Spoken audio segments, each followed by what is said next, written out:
بسم الله الرحمن الرحيم.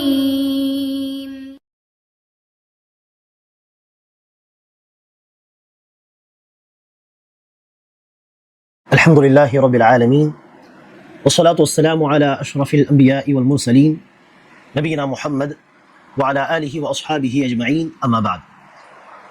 கண்ணியமிக்க சகோதர சகோதரிகளே,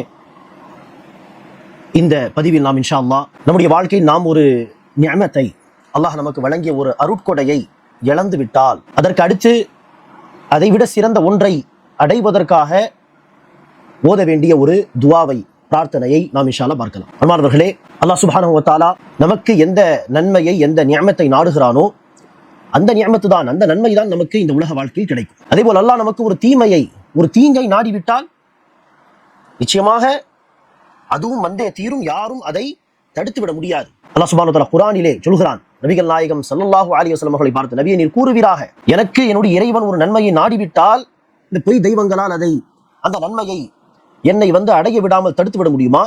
அல்லது எனக்கு அல்லாஹ் ஒரு தீங்கை நாடிவிட்டால் அந்த தீங்கை என்னை விட்டு அகற்ற முடியுமா? முடியாது.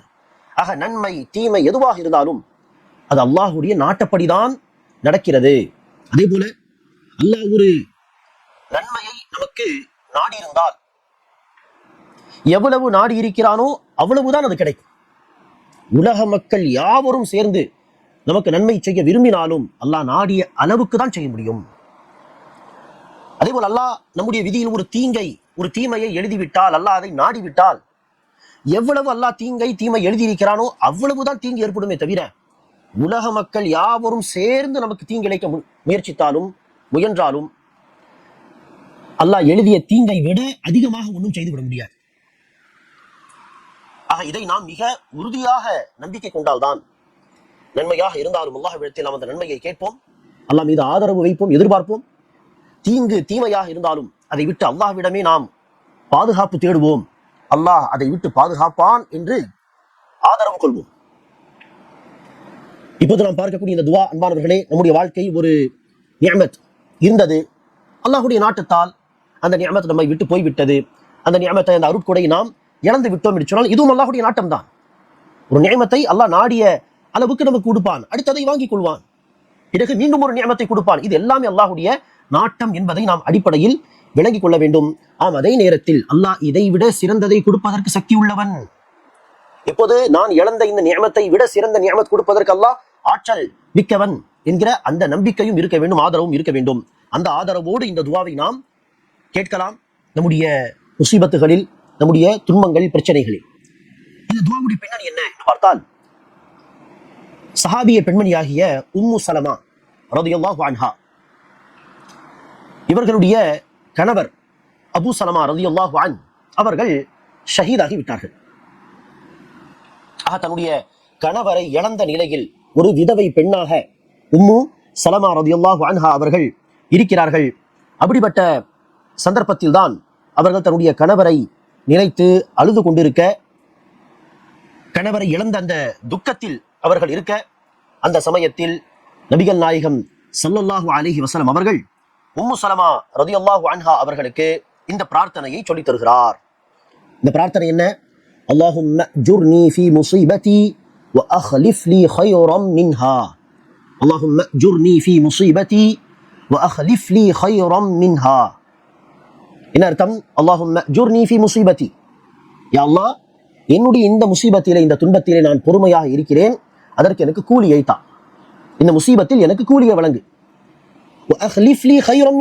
இந்த முசீபத்தில் நான் எந்த நிஅமத்தை இழந்திருக்கிறேனோ அதை விட சிறந்ததை எனக்கு வழங்குவாயாக, இந்த நிஅமத்துக்கு பிறகு அதை விட சிறந்த நிஅமத்தை எனக்கு தருவாயாக என்கிற ஒரு பிரார்த்தனை. நபி ஸல்லல்லாஹு அலைஹி வஸல்லம் அவர்கள் இந்த பிரார்த்தனையை அவர்களுக்கு சொல்லி தந்த பொழுது அவர்கள் யோசித்தார்கள், உம்மு சலமா ரலியல்லாஹு அன்ஹா, இறந்து போன என்னுடைய கணவர் அபூ சலமாவை விட யார் சிறந்தவராக இருக்க முடியும்? அபூ சலமாவை இழந்து அந்த துக்கத்தில் வாடக்கூடிய எனக்கு அல்லாஹ் கூலியை தர வேண்டும், இது சரி, அல்லாஹ் கூலியை வழங்குவான். இழந்ததை விட அதற்கு பின்னால் அதை விட சிறந்ததை தா என்று நாம் துஆ செய்கிறோமே, அபூ சலமாவை விட சிறந்த ஹஸ்பண்ட், சிறந்த கணவர் யாராக இருக்க முடியும் என்று நான் யோசித்தேன். ஆனால் நபிகள் நாயகம் சொல்லி கொடுத்த பிரார்த்தனை, நான் அந்த பிரார்த்தனையை ஓதிக்கொண்டே இருந்தேன். எந்த அளவிற்கு என்று சொன்னால், ஒரு நாள் நபிகள் நாயகம் ஸல்லல்லாஹு அலைஹி வஸல்லம் அவர்கள் அனுப்பி ஹாத்திப் பின் அபி பல்தா என்கிற ஒரு நபித்தோழர் என்னிடத்தில் வந்தார். உம்மு சலமா சொல்கிறார்கள், என்னிடத்தில் வந்தார்கள். வந்து நபிகள் நாயகம் ஸல்லல்லாஹு அலைஹி வஸல்லம் அவர்களுக்காக என்னுடைய உறவை கேட்டார். ரசூலுல்லாஹி அவர்கள் உங்களை திருமணம் முடிக்க விரும்புகிறார்கள் என்பதாக அந்த விஷயத்தை சொல்வதற்காக ஹாத்திப் அவர்கள் வந்திருந்தார்கள். அப்போது இவர்களுக்கு ஒரு பிள்ளை இருப்பதாக, அவர்களுக்கு என்ன ஏற்பாடு என்றெல்லாம் அவர்கள் கவலைப்பட்டு சொன்னார்கள். அதெல்லாம் அல்லாஹ் லேசாக்குவான் என்று நபி ஸல்லல்லாஹு அலைஹி வஸல்லம் அவர்கள் சொன்னார்கள். அடுத்து உம்மு சலமா ரலியல்லாஹு அன்ஹா ரசூலுல்லாஹி அவர்களை திருமணம் முடித்தார்கள். அபூ சலமாவை விட நபிகள் நாயகம் ஸல்லல்லாஹு அலைஹி வஸல்லம் அவர்கள் சிறந்தவர் என்பதில் கடுகளவு சந்தேகம் கிடையாது. அன்பர்களே, இந்த துஆவை நாம் பொருள் அறிந்து படிக்கும் பொழுது இழந்த இந்த நிஅமத் தொடர்பாக நாம் பொறுமையை கடைபிடிக்க வேண்டும். அப்போதுதான் அல்லாஹ் கூலியை தருவான் என்கிற அந்த பாடமும் நமக்கு இருக்கிறது. அதே நேரத்தில் ஒரு நிஅமத்தை இழந்து விட்டோம் என்று சொன்னால் நிராசை அடையக்கூடாது, அல்லாஹ் மீது நம்பிக்கை இழக்கக்கூடாது. அல்லாஹுடைய அருளை குறித்து நிராசை அடைவது காஃபிர்களுடைய செயல், இறை நிராகரிப்பாளர்களுடைய நம்பிக்கை நிராசை அடைவது. ஒரு மூமின் பொறுத்தவரையில் அல்லாஹ் மீது எப்போதும் ஆதரவு கொள்ள வேண்டுமாக, அல்லாஹ் நாடினால் நான் இழந்த இந்த நியமத்தை விட சிறந்த நியமத்தை அல்லாஹ் கொடுப்பான், அல்லாஹுக்கு அந்த சக்தி இருக்கிறது என்கிற அந்த ஆதரவோடு இந்த துஆவை கேட்கலாம்.